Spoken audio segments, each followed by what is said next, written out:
আমি দেখুন রিজেক্টের ভিডিও তো বানিয়ে দিয়েছি যে রিজেক্ট কি কারণে হয়েছে অন্নপূর্ণা যোজনার। তাহলে এই ভিডিওতে আমি একটা জিনিস বলতে চাই, সরকারের একটা কথা বলেছিল, সরকার যে ৪ টে কারণ ইম্পোর্টেন্ট দিয়েছিল, সেই ৪ টে কারণ নিয়ে এখানে আলোচনা করতে চাই।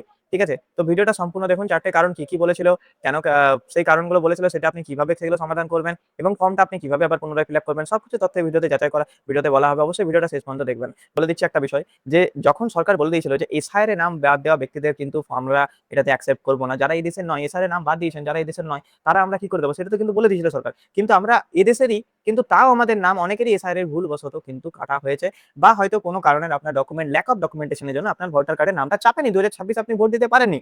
তো সেই বিষয়ে অনেকেই কিন্তু একটা ভুল করেছেন, যে পুরনো ভোটার কার্ড দিয়ে ফর্মটা ফিল আপ করে দিয়েছেন।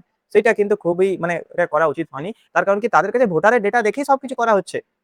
এটা কথা বলছি না যে ভোটারের ডেটা থেকে সবকিছু করা হচ্ছে। এটা আমি কনফার্ম বলছি না। বাট যেটুকু যাচাইয়ের প্রক্রিয়াটা হয়, সেই যাচাই অনুসারেই সংশ্লিষ্ট দপ্তর থেকে যেটা জানা গেছে, সেই অনুসারেই বলছি আমি। যেটা কিন্তু আপনাকে করা উচিত হয়নি। তো যাক গিয়ে আপনি করে নিয়েছেন, কোনো অসুবিধা নেই। সেটা আপনার রিজেক্ট হয়ে গেছে ফর্ম তো অবশ্যই রিজেক্ট হবে, কারণ সরকার সবই দেখছে, স্ক্রুটিনি করেছে সরকার। এমন না যে স্ক্রুটিনি করেনি বলে। আরেকটা বিষয়, যে এসআর এর নাম যখন বাদ দিয়েছিল, সেই বিষয় নিয়ে আপনাদেরকে তো বলা হয়েছিল যে এসআর এর ট্রাইব্যুনালে আপিল করুন। সেটা আমি আপনার ট্রাইব্যুনালে আপিল করেননি। ট্রাইব্যুনালে আপিল যখন করেননি, তাহলে আপনি ট্রাইব্যুনালে এখন কি আপিল করতে পারবেন? এখন তো অপশন আছে ট্রাইব্যুনালে আপিল করার। আপনাকে এখন তো বিএলও থেকে বলা হয়েছে যে 2026 এ আপনারা যারা ভোট দিতে পারেননি, তাদের কিন্তু ভোটার কার্ড বিএলও, যদি আপনাদের যে বুথ লেভেল অফিসার আছে, তিনি তো বলেছেন ভোটার কার্ড এপ্লাই করতে। তাহলে ভোটার কার্ডটা এপ্লাই করে দিন। নতুন করে আবার ভোটার কার্ড, এসআর এর নাম বাদ দেওয়া ব্যক্তিদের কিন্তু নতুন করে ভোটার কার্ড এপ্লাই শুরু হয়ে গেছে। তো নতুন করে ভোটার কার্ড এপ্লাই করুন, আপনার কিন্তু কাজ অবশ্যই হবে। এমন হবে না যে নতুন করে আপনি ভোটার কার্ড এখন এপ্লাই করলেন, কবে আসবে, আমার অন্নপূর্ণা যোজনা পেরিয়ে যাবে, এমন কিছুই অপশন কিন্তু বলা হয়নি। তো কিন্তু অবশ্যই হবে। তাহলে এসআইআর এর নাম বাদ দেওয়া ব্যক্তিদের কি করতে হবে না করতে হবে, সেটা নিয়ে ভিডিও বানানো হয়েছে। আমি আর এই ভিডিওতে বড় করছি না। সেকেন্ড, সরকার বলেছিল কি, সরকার অনুমোদিত কোনো স্কুলে যদি কেউ পড়াশোনা করেন না, তাহলে কিন্তু আমি দেব না। গভর্নমেন্ট অনুমোদিত school, government approve school, government না, সেই স্কুলে আপনার বাচ্চার, অনেকে অনলাইন ফর্ম ফিল আপ করেছেন, বাচ্চার ডিটেইলসই দেননি। আপনি রিজেক্ট হয়ে গেছে ফর্মটা, বাচ্চার ডিটেইলসই দেননি। আমি বলছি না ওই কারণে হয়েছে, হতেও তো পারে। আমি বারবার যখন সরকার বলেছে সবকিছু সঠিক তথ্য দিন, আপনি ডিক্লারেশনে ক্লিক করেছিলেন, তখন আপনাকে দেওয়া উচিত ছিল। বাচ্চার তথ্যটা দিলে আপনার কি হয়ে যেত? অনেকে প্রাইভেট স্কুলে পড়েন, না আমি প্রাইভেট স্কুলে পড়ি, আমার বাচ্চা প্রাইভেট স্কুলে পড়ে, আমি কি টাকা পাবো না? আমি দেব না, আমি এইসব দিতে চাই না। তো সেইরকম কিন্তু সরকার বলেইনি। সরকার তো ডাইরেক্টলি বলে দিচ্ছে যে প্রাইভেট স্কুলে পড়ুক, যে সকল তো প্রাইভেট স্কুল যারা সরকার অনুমোদিত, সেই স্কুলে পড়লে আমরা টাকা অবশ্যই দেব। এবারে এটা হয়ে গেল। থার্ড রিজন বলেছিল যারা সরকারি চাকরিজীবী। সরকারি চাকরিজীবীর ক্ষেত্রে আপনাদের মনে প্রশ্ন আসতে পারে যে আমার হাসব্যান্ড চাকরি করে, আমি পাবো কিনা?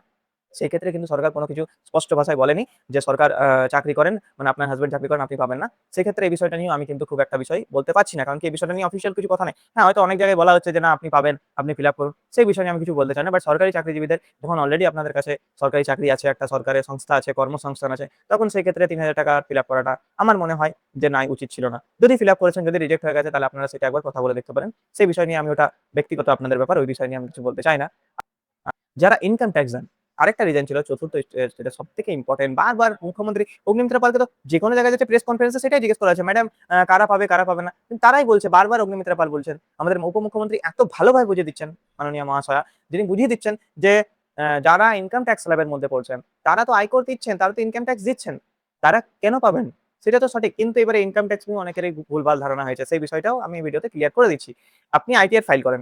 আপনি আইটিআর ফাইলে আপনি ইনকাম দেখেছেন ৪ থেকে ৫ লাখ। তাহলে কি ইনকাম ট্যাক্স দিই আমি? আইটিআর ফাইল করলে ইনকাম ট্যাক্স দিই? এটা অনেকেরই কোয়েশ্চেন ছিল। আমার অলরেডি পুরোনো ভিডিওতে সেগুলো বলা হয়েছে যে না, এটার কোনো ব্যাপার ছিল না।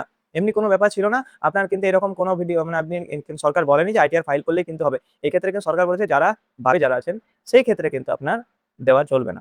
মানে সেইগুলোকে কিন্তু দেবে না। সেটার ক্ষেত্রে কিন্তু বলে দিয়েছিল। ইনকাম ট্যাক্স যদি আপনি দেন, তাহলে সেই জায়গাটা আপনার জিএসটি ফিএসটি যদি থাকে, তাহলে আপনাকে সেটা মেনশন করতে হবে। নাহলে আপনি প্যান নাম্বার দিচ্ছেন, সেগুলো সবই সরকার দেখতে পাবে। ঠিক আছে? তো সেই জায়গাটা আপনি যদি ভুল করে থাকেন, সেক্ষেত্রেও আপনার ফর্মটা দেখুন রিজেক্ট হয়ে গেছে। সেটাও হতে পারে। না হওয়ার কিছুই নেই। ইনকাম ট্যাক্সের এটাই ব্যাপার ছিল যে আপনি আইটিআর ফাইল করছেন, তাহলে আপনি কিন্তু পাবেন। এমন কোনো কথা নেই যে আপনি পাবেন না। কিন্তু ইনকাম ট্যাক্সে যদি স্ল্যাবে আছেন, তাহলে কিন্তু আপনি পাবেন না। সেক্ষেত্রে কিন্তু ক্লিয়ারলি সরকার বলে দিয়েছিল। হ্যাঁ, এবার আরেকটা বিষয় ছিল ইনকাম ট্যাক্সের ক্ষেত্রেই বলি। ইনকাম ট্যাক্সের ব্যাপারটা ছিল কি, যারা ধরুন জানেনই না যে আমার ইনকাম কতটা, বা আমি ইনকাম ট্যাক্সের স্ল্যাবে আসছি কিনা। অনেকেই বলেছিল, এফডির ক্ষেত্রে বলেছিল। যারা এফডি করে রাখছেন, তারা টিডিএস কিছু কাটে। বড় এফডি আছে, তাদের টিডিএস কিছু টাকা কাটে। সেই টিডিএস এর ক্ষেত্রে তারা ফাইল করে। তো ফাইল করার পর সেই টিডিএস এর টাকাটা রিটার্ন আসে। তো তাদের ক্ষেত্রে একটা, তারাও মনে প্রশ্ন ছিল, দাদা আমার তো টিডিএস আছে, আমি তো রিফান্ড পাই, তাহলে আমি কি টাকা পাবো না? আমি একটা করে দেখিয়ে দিয়েছি সেরকম টাকা তারা পেয়ে গেছে। তাদের অনেক টাকা এফডি করা ছিল। ঠিক আছে? সেই টাকার এফডি টিডিএস তারা দেয়, তারা আইটিআর ফাইল করে, কিন্তু তারা টাকা পেয়ে গেছে। তারা তো ইনকাম ট্যাক্স দিচ্ছে না, তাদের জমানো টাকা তারা রেখেছে, তারা টিডিএস সরকার কাটছে, সেই টিডিএসটা রিটার্ন পাচ্ছে। তো সেক্ষেত্রে তো কোনো অসুবিধা হওয়ার কারণই নয়। তো অতএব ভিডিওটা যদি ভালো লেগে থাকে, শেয়ার করে দিন। সমগ্র পশ্চিমবঙ্গবাসীকে এই ভিডিওটা পৌঁছানো দরকার। এই ভিডিওটা না, চ্যানেলটাকেই শেয়ার করে দিন। যাতে করি আমরা কারোর সাথে কোনো কম্পিটিশন করছি না, বাট চেষ্টা করি আমরা যে হ্যাঁ, এরকম আমরা দিয়ে দিই ইনফরমেশনটা। তো অবশ্যই ফলো করবেন। আরেকটা ইনফরমেশন একটা, যেটা হচ্ছে আমাদের রাধানী অনলাইন সেন্টার অফিসিয়াল পেজটা ওপেন হয়ে গেছে, নতুন পেজ। সেই পেজটাকে অবশ্যই ফলো করে দেবেন। Thank you so much.